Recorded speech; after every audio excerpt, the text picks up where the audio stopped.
you as usual. Coach? Good afternoon, everybody. Great day in the building with the guys. Great energy. Obviously, they know the challenge that we have here at the end of the week. Opportunity for us to point out a lot of the positives from the other day. Thought we played extremely hard, played smart for a good portion of the football game. Had some young guys that had their first action or their first action on an offense or defensive unit that took advantage of those opportunities, played extremely well. I'm proud to see that. Great learning lesson for all of our guys inside of our program. And then there were things that we have an opportunity to correct too, and I think guys took the coaching on that side of it. Coaches took the coaching too. That's all of us. Got a chance to get better. We're going to need to be better as we go into this stretch. Ole Miss is a really good football team. Looking forward to an electric atmosphere this weekend. We need everybody in orange and white at the stadium. Be there early, be loud, and make it a hostile environment for the opponent that's coming in. A really good football team that we're facing in all three phases. Obviously, offensively, their quarterback's a special player and has done a tremendous job here this season in particular, but last season as well. Dynamic playmaker that we got to make it tough on him all night long. Got to do a great job of bottling him up as well. So with that, I'll open it up for some questions here. We'll start with Vince, then go to Wes. Josh, two things. One, talk about your familiarity with Jeff Levy, obviously quarterbacks coach OC at UCF, and that familiarity, how do you think that plays out today? Yeah, for sure. Jeff does a great job. Was our quarterbacks coach at UCF when I first got the job there. Highly competitive guy, does a great job. You can see offensively that there's a rhyme and reason behind everything they're doing. They're going to put defenses in conflict, up tempo, similar to what we do, and I think. We're the top two teams as far as plays per minute in Power 5 football. They do a great job of being balanced and creating big plays too. It starts with the quarterback, but they're really efficient in the run game. Him being a part of that as well. Does a great job on scrambles too. So even though you want to push the pocket on him, you got to do a great job of bottling him up. And they got special playmakers on the outside too. How much do you use and have shaped your opinions on in-game decisions based on analytics? What role does that play for you? Yeah, for sure. It's a part of what we do, for sure. As soon as I became a head coach, we started looking into that, used it when I first got there, still use it. A lot of it is that gives you the parameters. At the end of the day, then you still go with situational football and what the flow of the game is and where you feel like you're at, offense, defense, and special teams to make the final decision. Josh, I think a lot of us who are not football coaches look at y'all's offense and look at Ole Miss's offense, and you see a lot of shotgun stuff, a lot of spread stuff, a lot of tempo. But how similar are the two plans of attack? I mean, is what they do that similar to what y'all do? And if it is, does that help your defense a little bit? There's similarities. Everywhere you go, your offense is going to be different based on the personnel. What I've done at Missouri to UCF to here is different just based on your personnel and year to year with your personnel too. The overall structure is similar in that you're trying to put people in conflict. You're trying to play with tempo and use that as a weapon against the defense. Austin? Coach Juwan Mitchell's status this week, where's he at with everything? Yeah, Juwan, of the guys that weren't able to play last week, is probably the one guy or he is the one guy that won't be with us on Saturday. I believe a majority of them have an opportunity to get back and play for us. Juwan will be out here for the rest of the season, had shoulder surgery, so he will not be with us. Ben and Adam. Josh, how would you assess how you all have done in pass protection from a running back standpoint this year, and how the group up front as a whole, including the backers and the tight ends, have done picking up blitzes?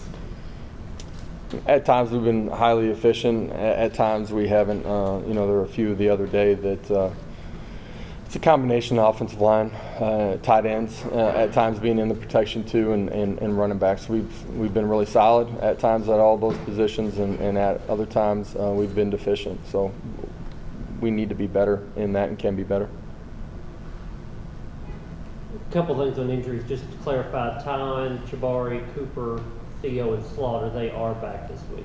believe that all the guys that were not able to play this past week will have an opportunity to be back with us this week. And on injuries, you guys have done a really good job of filling in spots, or at least obviously Turnage is the latest one. How do you approach that psychologically during the week when somebody knows there's a guy out? Do you say you have to step up, or do you even address it to the guy? Guys know that they have to step up when they're in there getting those reps. At times you don't know. Brandon didn't know until the very end of the week that he was going to be the guy.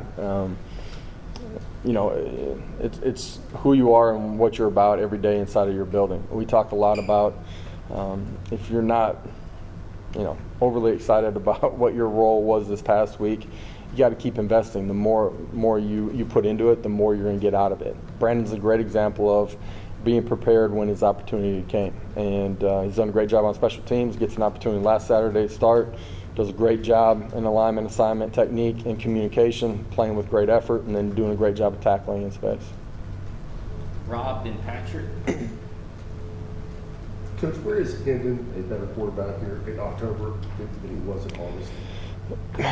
Confidence, comfort, decision making, taking care of the football, all that comes with some time on task inside of the offense.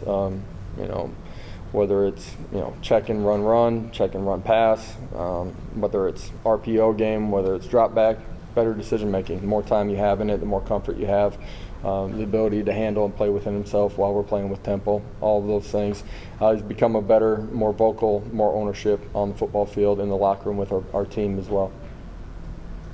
Coach, with Mitchell being out, guys like Beasley, Banks, and they continue to play their linebacker, how would you kind of evaluate how they've done over the course of the season? You see them getting better?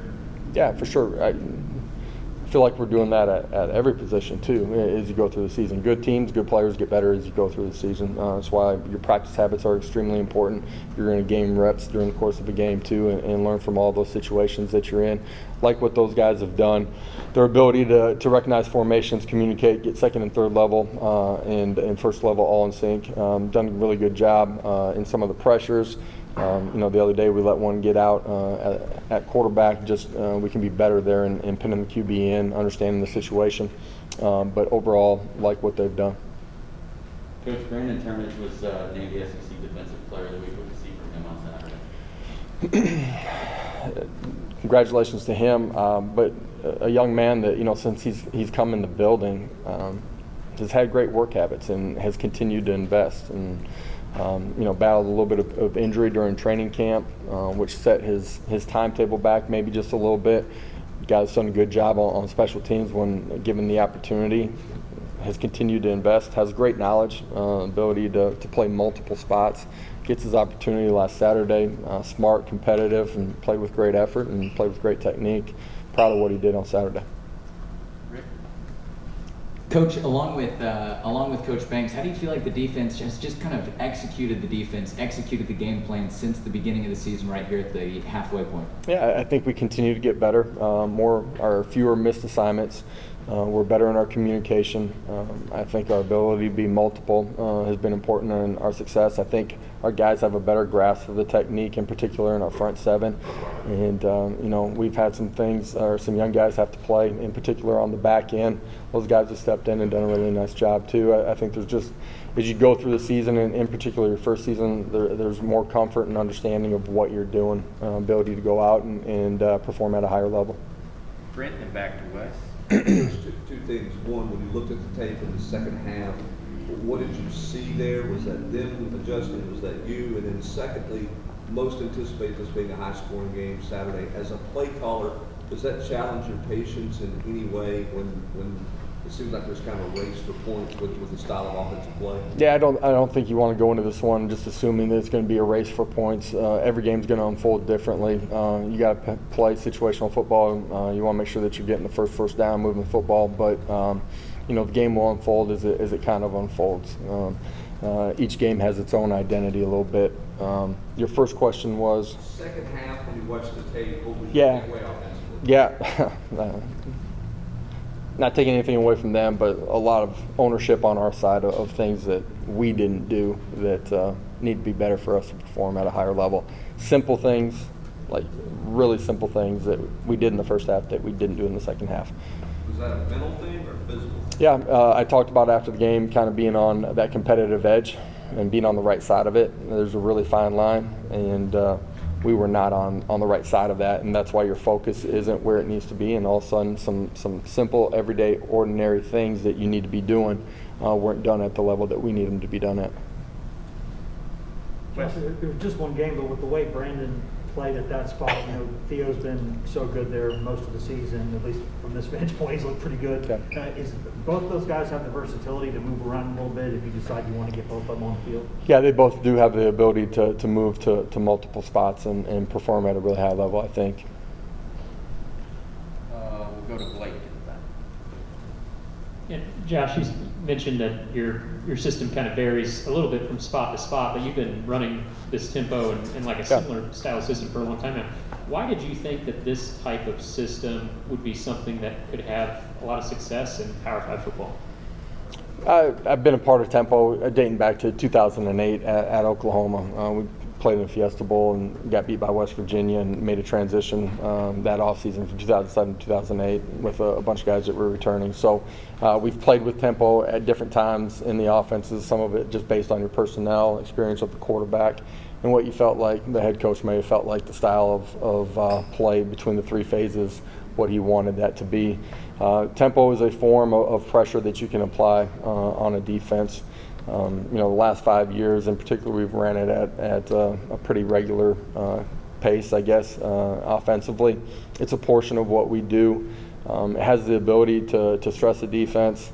Our spacing has the ability to do that too. I think it helps your five guys up front during the course of play too, and so you incorporate that into your game when you can. Eric, did Jake?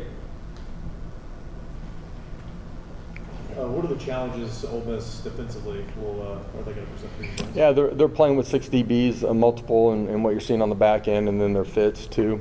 They've done a great job of creating turnovers as far as fumbles. They do a great job of ripping it out and punching it. Haven't given up a ton of big time over the top plays. Plays off on the back end of it a little bit. So they make you snap it again and again a little bit. For us offensively, got to be highly efficient. Starts with us in the run game, and then got to be able to make plays out on the perimeter. Coach, at your previous stop, you faced Lane Kiffin a couple times when he was at FAU. Can you just speak to that familiarity and what, if anything, you take from those games into this week? Yeah, for sure. You understand that he's going to be aggressive in certain situations, playing with 4 downs quite a bit on both sides of the football field. I think defensively, our players and our coaches certainly need to understand that going into the football game. Does a good job with his personnel, finding ways to put them in a position to be successful. He's done it with a lot of different styles of offense.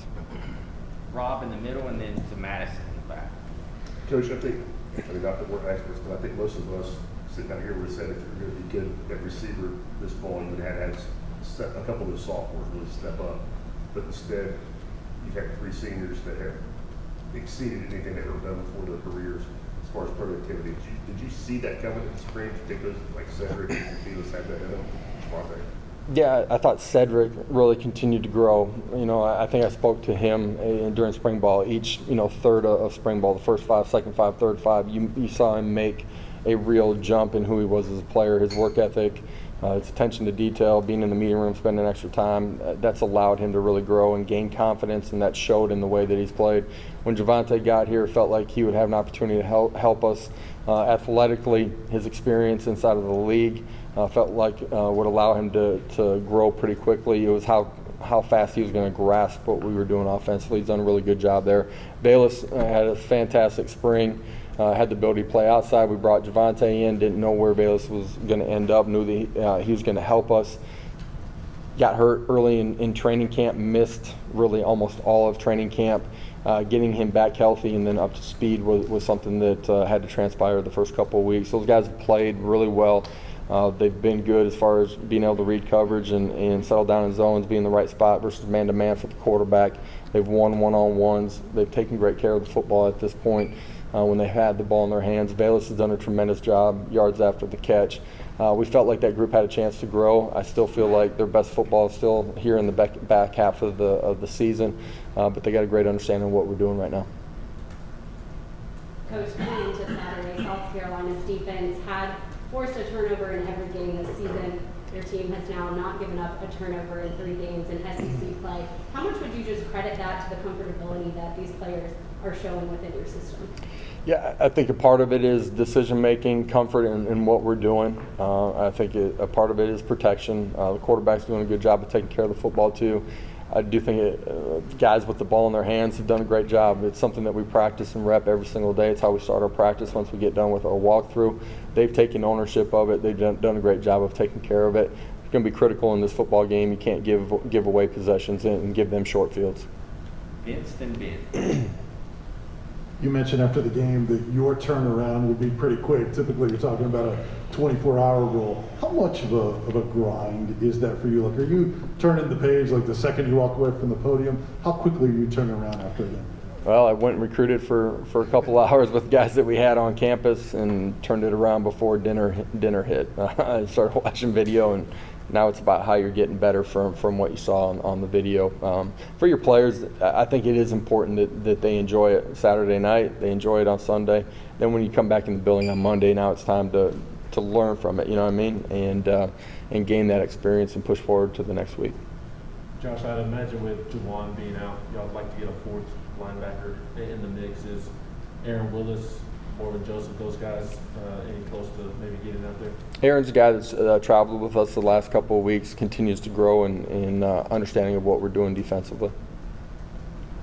A couple more, Brent and Rick. Yeah, Coach, how would you assess this team's downfield blocking from the receiver position, tight end position? I think at times it's been really good. Some of the big runs that you've seen, some of the perimeter screens that have gone for chunk plays, that happens because your skill guys out on the perimeter are doing a great job. We can still be more consistent in our habits there, but like a lot of what we've seen through the course of the first part of the season. Coach, in the past, Tennessee has done things such as checkerboarding with the fans and in the stadium. How much do you kind of feel like that does play an effect? Just certain gimmicks or things going on in the stadium with the fans to the team? Shoot, I'm into whatever our fans want to do on Saturday night for this one. I think you want to play an exciting brand of football. You want to compete really hard, bring fans to the stands. I think we're doing that right now. And then you want your fans to enjoy the moment, man. And Saturday night will be a great environment. Need it to be a hostile environment. We need to make it tough for those guys to communicate and our fans understanding that they're playing with tempo and their communication. We need to make it loud and make it uncomfortable for them. Any other questions for Coach? All right, thank you. We will have a latte and Jerome Clark. Guys, have a great afternoon.